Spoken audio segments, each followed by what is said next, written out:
सरकारने लाडकी बहीण योजना लागू केली खरी, पण या योजना सामान्यांपर्यंत पोहोचणार कशा?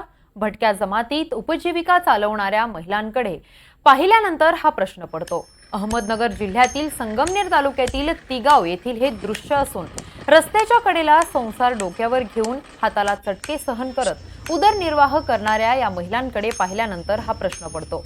आपल्या गावापासून दूर शाळेत जाण्याच्या वयात हातात भाता घेऊन शेतीच्या अवजारांना आकार देणारी ही जमात म्हणजे घिसाडी। अशा या महिलांकडे अपुरी कागदपत्र, योजनेची पुरेशी माहिती नाही। जी कागदपत्र आहेत ती गावाकडे, मग ह्या महिला मुख्यमंत्र्यांच्या लाडक्या बहीण कशा होणार याचाच आढावा घेतलाय सुनील दवंगे यांनी। आपण पाहूयात। मुख्यमंत्री माझी लाडकी बहीण योजना यासाठी राज्यातील तिन्ही भावंडांनी कंबर कसली असून याचा प्रचार देखील मोठ्या प्रमाणात सुरू आहे।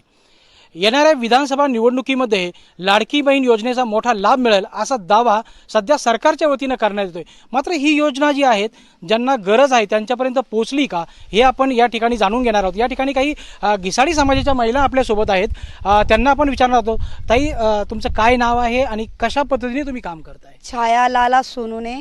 आम्ही घिसाडी काम करतो, इळे खुरपे कुराडी करतो।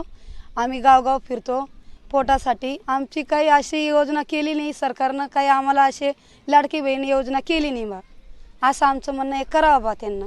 का नाही केली तुम्ही लाडकी बहीण योजनेसाठी? अर्ज वगैरे दिला नाही दिले नाही अजून, पण आमचे प्रूफ कमी असताना ते म्हणते ज्यादा प्रूफ लागते, त्याच्यामुळे आम्ही केले नाही। तुमचं बँकेत अकाउंट वगैरे खाता आहे का? नाही, अकाउंट नाही, खातं नाही। मग आता कसे मिळणार तुम्हाला हे पैसे? कसे मिळणार? आम्ही खोलणार आहे, आधार कार्ड खोलू, मग ते सरकार म्हणते तेव्हा आम्ही खोलू बा, आम्हाला भेटतील का नाही। 1500 भेटले, मिळाले तुम्हाला? तर मिळालेच नाही। नाही, अजून नाही मिळाले ना। मग ते आता सरकार करते ना, सरकारच्या हातात आहे का आमच्या हातात आहे? गरीब लोकांना त्यांना करायला पाहिजे। पाळलेकरांना दाणे यांच्यासाठी दाणे दुनिये आम्हाला आणावं लागते, कामावर दाणे घ्यायचे तेव्हा खायचं, आम्ही पोट भरायचं। हे सरकारनं येऊ जायला पाहिजे ना। ताई, तुला माहिती आहे का लाडकी बहीण योजना काय आहे? नाही, काहीच माहित नाही। काहीच माहित नाही। तुम्ही काय सांगाल? लाडकी बहीण योजना सुरू झाली आहे, महिलांना 1500 रुपये मिळत आहे, तुम्हाला मिळाले का?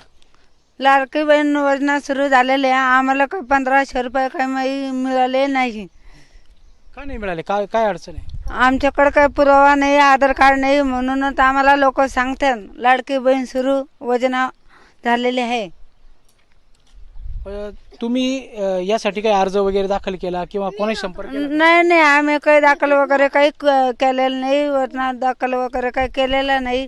त्याच्यामुळे आमच्याकडे आधार कार्ड ते काही नाही, म्हणून लोक सांगतात, म्हणून आम्हाला ते माहीत पडत आहे। म्हणून लाडकी बहीण योजना ही जी आर्ताक आहे ही हाताला चटके घेऊन स्वतःचा कुटुंबाचा उदरनिर्वाह करणाऱ्या कुटुंबातील महिलांची आहे।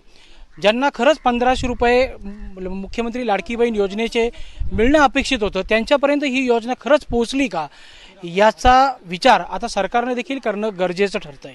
सुनील दवंगे, NDTV मराठी, शिर्डी, अहमदनगर।